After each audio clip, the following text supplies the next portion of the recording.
अस्सलाम वालेकुम। आज का जो हमारा टॉपिक है वो है types of RNA. RNA ribonucleic acid genetic master plan of organism is contained in the sequence of DNA. RNA, the working copies of DNA where the master plan is expressed. The copying process during which DNA serves as a template for the synthesis of RNA is called the transcription. जो हमारा genetic master plan है किसी भी organism का वो DNA में present होता है। जब इस डीएनए को आरएनए में कन्वर्ट किया जाता है तो उसे कहते हैं ट्रांसक्रिप्शन, और आरएनए को कहते हैं the working copies of DNA. So what is the difference between DNA and RNA? So basis DNA में प्रेजेंट होती हैं ए, जी, सी और टी, जबकि आरएनए में प्रेजेंट होती हैं ए, जी, सी एंड यू। मीन्स थायमिन की जगह यूरेसिल आ जाता है। अगर हम स्ट्रैंड की बात करें तो DNA is a double stranded, RNA is single stranded. अगर हम स्ट्रक्चर की बात करें तो डीएनए का जो स्ट्रक्चर है वो है एंटी पैरेलल हेलिक्स, यानी जो उसका हेलिक्स होता है उसकी डायरेक्शन एक दूसरे के ऑपोजिट होती है। जबकि आरएनए की अगर हम बात करें, आरएनए के जो सेकेंडरी स्ट्रक्चर्स होते हैं वो हेयरपिन एंड लूप के फॉर्म में होते हैं। अगर हम शुगर की बात करें तो डीएनए में कौन सा शुगर प्रेजेंट होता है? वो होता है डीऑक्सीराइबोस और राइबोस। आरएनए में प्रेजेंट होता है राइबोस शुगर। अगर हम लोकेशन की बात करें तो डीएनए न्यूक्लियस और माइटोकॉन्ड्रिया में प्रेजेंट होता है, जबकि आरएनए जो है वो न्यूक्लियस और साइटोप्लाज्म में प्रेजेंट होता है। लाइफ टाइम की बात करें, डीएनए एक स्टेबल मॉलिक्यूल है इसलिए लॉन्ग लाइफ टाइम होता है, जबकि आरएनए का शॉर्ट लाइफ स्पैन होता है। प्रोसेस जो होता है वो डीएनए ट्रांसक्रिप्शन के प्रोसेस के थ्रू गुजर के मैसेंजर आरएनए बनाता है या आरएनए बनाता है, जबकि आरएनए जो है वो ट्रांसलेशन के प्रोसेस से गुजर कर प्रोटीन्स बनाता है। टाइप्स क्या हैं? डीएनए की टाइप्स हैं न्यूक्लियर डीएनए, माइटोकॉन्ड्रियल डीएनए, जबकि आरएनए की टाइप्स हैं messenger RNA, transfer RNA, ribosomal RNA, micro RNA, small interfering RNA, ribosome. So those RNAs that act as a enzyme are called ribozyme. So how many types of RNA? There are three types of RNA: messenger RNA, ribosomal RNA and transfer RNA. Messenger RNA की जो concentration है वो 5% तक present होते हैं, जबकि ribosomal RNA और transfer RNA 98% तक प्रेजेंट होते हैं। All the three forms of RNA are synthesized on DNA template. तीनों के तीनों आरएनए जो हैं वो डीएनए से ही बनते हैं। अब हम वन बाय वन देखते हैं। मैसेंजर आरएनए को देखते हैं। मैसेंजर आरएनए जो है वो 5% प्रेजेंट होता है सेल के अंदर। Most heterogeneous in size and base sequence. So what is heterogeneous? Messenger RNA जो है वो जीन टू जीन डिपेंड करता है कि उसका क्या साइज होगा, क्या बेस सीक्वेंस होगा। तो इसका फंक्शन क्या है? एक function as a messenger carrying the information in a gene to protein synthesizing machinery. इसका फंक्शन क्या है कि जो डीएनए में जो जीन प्रेजेंट थी और उसके अंदर जो इंफॉर्मेशन है उसको लेकर जाना ताकि प्रोटीन सिंथेसाइजिंग मशीनरी जो है वो प्रोटीन बना सके। So structural characteristics of messenger RNA. So ये हमारे पास एक मैसेंजर आरएनए है। अगर हम इसके स्ट्रक्चर को देखते हैं तो 5 प्राइम कैप और 3 प्राइम एंड पे प्रेजेंट है पॉली ए टेल। ये जो 5 प्राइम कैप और ये जो 3 प्राइम एंड पे पॉली ए प्रेजेंट है, ये मैसेंजर आरएनए का अपना स्ट्रक्चर ड्यूरिंग ट्रांसक्रिप्शन नहीं बनता। ड्यूरिंग ट्रांसक्रिप्शन सिर्फ लीडर से टेलर तक बनता है। ट्रांसक्रिप्शन के बाद जो है वो कैप और टेल ऐड की जाती है सो दैट जो मैसेंजर आरएनए है उसको प्रोटेक्ट किया जा सके। ओके, 5 प्राइम कैप और पॉली ए टेल, और उसके अलावा लीडर और टेलर प्रेजेंट है। लीडर जो है वो ट्रांसक्रिप्शन प्रोसेस को लीड करता है और टेलर जो है वो एंड बताता है कि कहाँ पे एंड होना है। और ये जो बीच का सीक्वेंस है from A U G to U A G, ये कोडिंग सीक्वेंस है। कोडिंग सीक्वेंस मीन्स ये वो सीक्वेंस है जिसको ट्रांसलेशन के प्रोसेस से गुजर कर प्रोटीन बनानी होती है। So 5 prime cap and 3 prime tail impart the stability to messenger RNA by protecting from specific exonucleases. So what is 5 prime cap? The 5 prime terminal end is capped by 7-methyl guanosine triphosphate cap. इस cap का जो detail structure है हम next lecture में देखेंगे। It stabilizes the messenger RNA by protecting it from 5' exonucleases, क्योंकि ये 5' and पे प्रेजेंट है इसलिए जो 5' exonucleases हैं उनसे ये प्रोटेक्ट करता है. Then poly A tail. The 3' end of messenger RNA have polymer adenylate residues. जो 3' end है उस पर एडेनिन प्रेजेंट होते हैं. पोली ए यानी कि बहुत सारे एडेनिन प्रेजेंट होते हैं. The tail prevents the attack by 3' exonucleases. ये जो टेल है ये क्योंकि 3' एंड पे प्रेजेंट है इसलिए 3' एक्सोन्यूक्लियेजेस से प्रोटेक्ट करती है. 5' cap and 3' tail imparts stability to messenger RNA by protecting from specific exonucleases. So अब हम देखते हैं coding and non coding regions. On both 5' and 3' end there are non-coding sequences which are not translated. जैसे कि ये leader और ये Taylor ये ऐसे सीक्वेंसेस होते हैं जो कि ट्रांसलेट नहीं किए जाते. Region between non-coding sequences present between 5' and 3' end is called coding regions. This region encodes for synthesis of protein. So ये region जो है इसे कहते हैं coding region. Then what is codon? Codon क्या है? अब ये देखिए ये DNA प्रेजेंट है, ये इसका मैसेंजर RNA बना. जो मैसेंजर RNA का जो न्यूक्लियोटाइड है उसको हमेशा 3 की फॉर्म में रीड किया जाता है. जैसे यहाँ पर 5' end से अगर हम शुरू करें UAC, then UCA, then GGU, then UCA. ये क्या है? कोडॉन्स. इनसे आगे चल के इम्यूनो एसिड बनता है.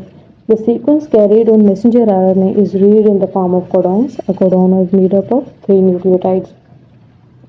Then what is polycystonic and monocystonic? If messenger RNA carries information from one gene, it is called monocystonic. Monocystonic is characteristics of eukaryotes. अगर मैसेंजर आरएनए के पास एक जीन की इंफॉर्मेशन हो तो उसे कहते हैं मोनोसिस्टोनिक. और ये यूकैरियोट्स में होता है क्योंकि ये यूकैरियोट्स से कॉम्प्लेक्स डीएनए है, बहुत ज़्यादा मशीनरी भी है, तो इसलिए उसकी वजह से सिंगल जीन की ही इंफॉर्मेशन होती है उसकी मैसेंजर आरएनए. जबकि प्रोकैरियोट्स का क्योंकि जीनोम छोटा होता है तो उसके जो जीनोम होता है उसमें जो मैसेंजर आरएनए होता है उसमें more than one gene की information होती है. If messenger RNA carries information from one gene, it is called the polycystonic. Polycystonic is characteristics of prokaryotes. ये अगर हम देखें तो ये मैसेंजर RNA का स्ट्रक्चर, यहाँ पे ये आप देखें 5' कैप अटैच है जिसे 7 मिथाइल गोनासिन ट्राइफॉस्फेट का कैप कहा गया था. ये 5' UTR जो कि अनट्रांसलेटेड रीजन था, ये भी अनट्रांसलेटेड रीजन. ये पोली ए टेल. अब बीच में जो है ट्रांसलेशन या आप कह लें ये जो है कोडिंग रीजन प्रेजेंट है और ये कोडिंग रीजन जो है यूकैरियोट्स में मोनोसिस्टोनिक है क्योंकि इसके अंदर एक प्रोटीन की इंफॉर्मेशन है. अगर हम प्रोकैरियोट्स की बात करें तो ये पॉलीसिस्टोनिक है क्योंकि इसमें 3 जीन प्रेजेंट है, 3 जीन की इंफॉर्मेशन प्रेजेंट है ताकि 3 प्रोटीन्स बन सकें. So monocistronic is characteristics of eukaryotes, polycistronic is characteristic of prokaryotes. अब हम आते हैं ट्रांसफर आरएनए पे. Smallest of the 3 major species of RNA molecules. सबसे ज़्यादा सबसे स्मॉलेस्ट है 74 to 95 न्यूक्लियोटाइड रेसिड्यू इसमें प्रेजेंट होते हैं only. They make up the 15% of the total RNA in the cell. Messenger RNA 5% था, ये 15% हो गया. They are also called adapter molecule that carries the specific amino acid covalently attached to its 3' end to the site of protein synthesis. अगर ये आप देखें ये 3' end है, यहाँ पे इसके पास अमीनो एसिड अटैचमेंट साइड होती है, इसे इसलिए इसे कहते हैं अडेप्टर मॉलिक्यूल. ये सारे का सारा ट्रांसफर आरएनए है और ट्रांसफर आरएनए के 3' end पे अमीनो एसिड अटैच है और ये लेकर कहाँ जाएगा? प्रोटीन सिंथेसिस मशीनरी के पास. सो this is called adapter molecule. There are at least 20 species of transfer RNA, one corresponding to each 20 amino acid required for protein synthesis.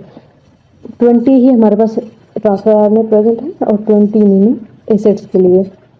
इसका फंक्शन क्या है? It recognizes the genetic code sequence on a messenger RNA which specifies its addition to growing head of the polypeptide chain.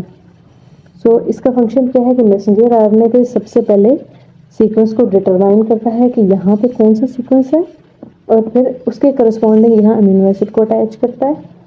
तो इस तरह जो है वो chain को ग्रो करने में हेल्प करता है। ये हम जब ट्रांसलेशन का प्रोसेस पढ़ेंगे तो उसमें हम देखेंगे किस तरह से ये प्रोसीजर होता है। सो स्ट्रक्चर क्या है, ट्रांसफर आरएनए क्या है?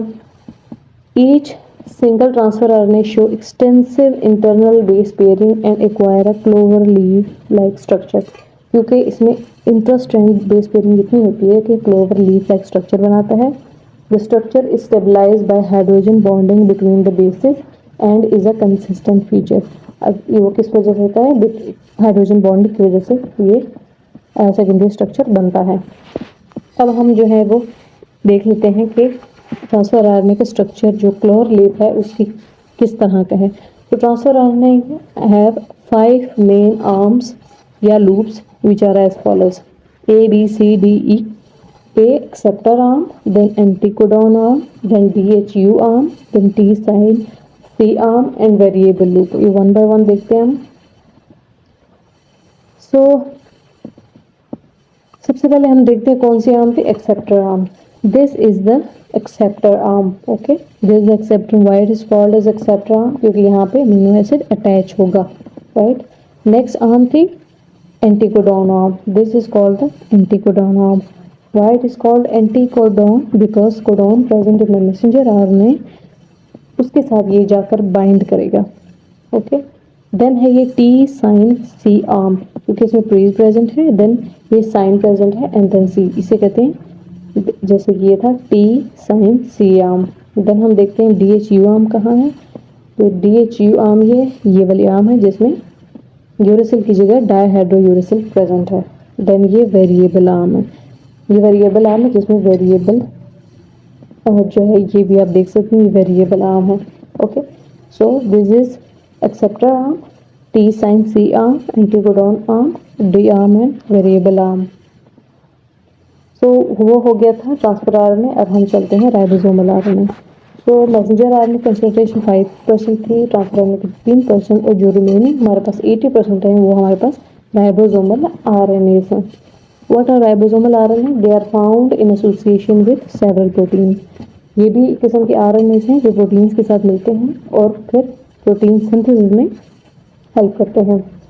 RNA, ribosomal RNA play key role in binding of messenger RNA to ribosomes and its translation। अब इसका फंक्शन क्या है कि जो राइबोसोमल RNA है ये मैसेंजर RNA के साथ बाइंड करते हैं ताकि ट्रांसलेशन के प्रोसेस में हेल्प कर सकें। Together, ribosomal RNAs make up 80% of the total DNA in cell। RNA with catalytic activity is termed as ribosome। Okay, फिर हम देखते हैं कि प्रोकैरियोट्स में और यूकैरियोट्स में कितनी स्पीशीज हैं। There are 3 species of ribosomal RNA in prokaryotes: 23S, 16S and 5S। 4 ribosomal RNA species in eukaryotes: 28S, 18S and 5.8S and 5S। These are the eukaryotes। तो ये है एक स्ट्रक्चर हमारे पास राइबोसोमल आरएनएस का। ये आपके पास ribosomal RNS हैं, okay, और ये हमारे पास प्रोटीन्स हैं जिनके साथ ये एसोसिएट करती हैं। सो प्रोकैरियोटिक राइबोसोम को अगर हम देखें तो ये 70S सब यूनिट का होता है, यूकैरियोटिक जो है वो 80S सब यूनिट का होता है। 70S के फर्दर 2 सब डिविजन्स हैं, 50S एंड 30S सब यूनिट, एंड 80S की 60S एंड 40S सब यूनिट है। ये भी फर्दर इनकी जो है वो 50S सब यूनिट जो है 5S RNA and 23S RNA इसमें प्रेजेंट होता है, जबकि 30S सब यूनिट में 16S RNA प्रेजेंट होता है। सो अगर हम 60S सब यूनिट ऑफ यूकैरियोट्स देखें तो इसमें 5S RNA, 5.8S RNA और 28S RNA प्रेजेंट होता है, जबकि 40S में 18S RNA प्रेजेंट होता है। So these RNA along with protein they will form the protein synthesis machinery। This is a summary। So RNA consists of ribose, sugar, phosphate and bases, and these bases are A, U, C, G। Okay, then they will form the ribonucleotides and polymers of which form the ribosomal RNA, transfer RNA and messenger RNA। So ribosomal RNA they associate with protein three size species in prokaryotes and four size species in eukaryotes, and modified ribose and bases. They function as a structural component of ribosome. Then transfer RNA, they have unusual bases, extensive intra-chain base pairing present होती है, at least one specific type of molecule for each 20 amino acid found in protein. They have 3' CCA sequence होता है जो कि acceptor arm पे present होता है. They function as an adapter molecule that carries a specific amino acid to the ribosome messenger RNA complex. इसका function क्या है? ये एमिनो एसिड को कैरी करता है कहाँ पर? जहाँ मैसेंजर आरएनए और राइबोसोमल आरएनए प्रेजेंट होता है उस मशीनरी में. यूकैरियोटिक मैसेंजर आरएनए क्या है? इसके पास 3' पॉली ए टेल होती है, 5' कैप ऑफ 7 मेथाइल गुआनोसिन, और ये मोनोसिस्टोनिक होते हैं. और इसका फंक्शन क्या है? Template for protein synthesis. Thank you.